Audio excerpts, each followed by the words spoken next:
ចង់ដឹងតែខ្លួនឯងមានបញ្ហាសុខស្បួនដែរឬអត់យើងអាចសម្គាល់ទៅលើ3រោគសញ្ញានេះទី1ឧស្សាហ៍ឮសំឡេងខ្យល់ចេញពីទ្វារមាសដោយសំឡេងផោមចំពោះអ្នកដែលមានគ្រួសារពេលដែលគេងនៅជាមួយគ្នាទៅមានអារម្មណ៍ថារៀងទៅនៅបរិវេណទ្វារមាសឬក៏មានអារម្មណ៍ថារៀងឈឺចុកអូណែនអំឡុងពេលរំភេទទី2គឺមានអារម្មណ៍ថារៀងធ្ងន់ទៅខាងក្រោមឬក៏មានអារម្មណ៍ថារៀងទល់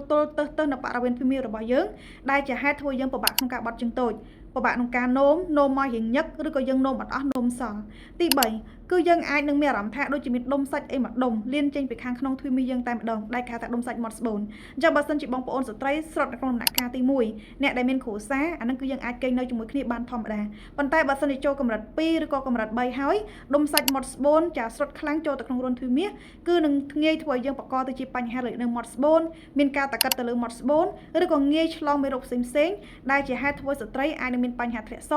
ឬក៏មានអារម្មណ៍ថាពិបាកក្នុងការរស់នៅប្រចាំថ្ងៃអញ្ចឹងបើសិនជាបងប្អូនស្ត្រីកំពុងតែជួបកើតមានទៅលើបញ្ហាទាំងអស់នេះសូមប្រញាប់ធ្វើការរំដោះស្រាយហើយបើបងប្អូនចង់ដឹងព័ត៌មានលម្អិតទាក់ទងនឹងបញ្ហាសុខភាពអាចទាក់ទងមកនឹងខ្ញុំបាន